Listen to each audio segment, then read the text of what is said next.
Creators.tf is a community-driven project within the TF2 community. They want to do what Valve doesn't and provide unofficial major updates to the game, something that Valve hasn't done in over 904 days. On April 8th, 2020, they revealed a brand new 4-day major update coming to all their community servers, the Hazardous Environments event, a crossover event celebrating the release of Half-Life Alyx. In today's video, we will be covering all the brand new additions added to the game, plus some of my opinions on the update as a whole.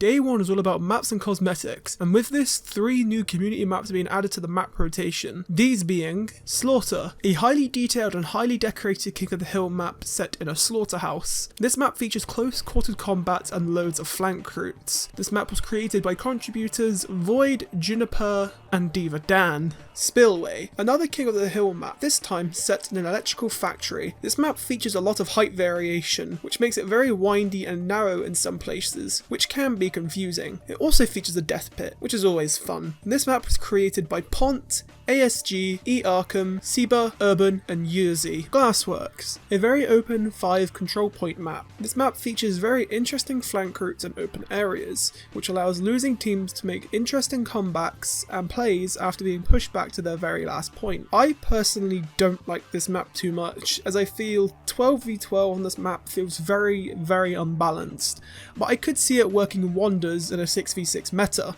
Also, Secret Train. This map was created by Yui Crash and Freya. With all the new maps out of the way, let's now talk about the cosmetics. In total, 2 new cosmetic sets have been added to the game, as well as 2 singular cosmetics items. These being the Unlicensed Physicist set, a cosmetics set for the Engineer. This set is obviously a reference to the main protagonist of the Half-Life games, Gordon Freeman, giving Engineer his own HEV suit and sporting the dashing hair of Freeman himself. This cosmetic set comes with 2 separate cosmetics, named the High-Tech Haircut and the Hard Hat Hazmat. This item was created by Neo Dement, Harry, and Nuts. The Mountain Lab Accident set, a cosmetic set for the medic. Again, this is a very obvious reference to the scientist NPC from Half-Life 1. This gives medic the classic scientist haircut as well as the big thick rimmed glasses, and of course who could forget the ridiculous looking tie. This cosmetic set comes with 3 separate cosmetics named the Specialist, Ridiculous Tie, and the Family Doctor. This cosmetic set was created by users Get Grenade and Greg. The Bread Crab,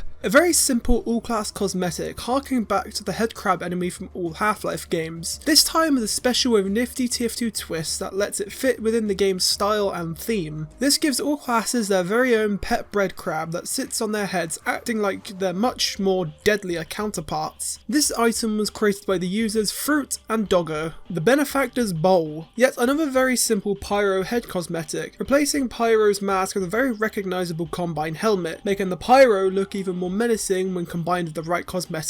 This item was created by the user Doggo. And that's day 1 complete. 3 community maps and 7 new cosmetics. Now we shall move on to day 2, which starts off with paintbrushes. This is a brand new feature exclusive to Creators.tf. This item acts just like the regular paint cans within TF2, however this now allows us to paint our new server-based cosmetics. Currently, the default paints from TF2 are available in this new brush mode, meaning you could be running around as a pink Gordon Freeman. With this feature added, I really hope they end up adding more paints in the future, as the game has needed some new types of colour for a really long time now. Also, with this new feature being added, maybe we could see unusuals and different item types such as strangers, collectors, genuines, and stuff like that. All the paintbrushes can be bought in the store, of course, using Mancoins, the free currency you earn by doing contracts. Speaking of contracts, the final feature revealed for day 2 is the site's brand new Contracker. The teams really outdid themselves here by completely overhauling the Contracker to make it work almost identically to the one that we have in TF2 today, with brand new sounds, animations, and more. And that does it for day 2. Yeah, I was also surprised how little there was for this day. However, day 3 makes more than up for it. Day 3 comes pack loaded with 4 brand new weapons for the community to try out. I won't be going too in depth with the weapons as I haven't unlocked them all myself, and I'm still playing the update while making this video, so for that reason I will only be skimming the patch notes for this. But I do highly recommend hopping in game, unlocking them, and trying them out for yourself. Crate Smasher, just a simple stock reskin to look like a crowbar. I think it looks quite nice as it suits the theme of the update with the whole Half-Life stuff. I personally love the crowbar, and it feels great to finally have a crowbar in TF2. This weapon was created by Loyen. Next up we have the Gamma Gazer, a secondary weapon for Engineer made by the users Gadget and Five Eyes. Damage removes zappers, plus 100% damage bonus. Requires 40 metal per shot to destroy the zapper, minus 350% slower firing speed, minus 50% clip size, minus 76% max secondary ammo on wearer. Now I personally haven't had the chance to try this out in game, however from what the patch notes say and what the stats of the weapon say themselves, this seems like a very interesting secondary weapon for Engineer. I'm just trying to think if it would actually instantly remove zappers, because if it does, that's pretty crazy, but I have a feeling it doesn't. Either way, it allows Engineer to really remove zappers from a distance in case someone else kills the spy and he can't reach that sentry in time. Seems very interesting. The Thumper, a shotgun replacement for the classes Soldier, Pyro, Heavy and Engineer. This weapon was made by the users Sparkwire and Sivdal, and again, reading off the patch notes, it says plus 130% damage bonus, plus 30% clip size, plus 50% max ammo, and 15% more accurate. However, the downsides are minus 20% slower firing speed, minus 50% bullets per shot, and a 13% slower reload time. And of course, the weapon deploys 15% slower. To be honest, the most that I could say about this weapon just by reading off the patch notes is that it seems very risk and reward. If you miss a shot, you're going to be punished for that. However, if you hit a shot, you're going to be greatly rewarded for it.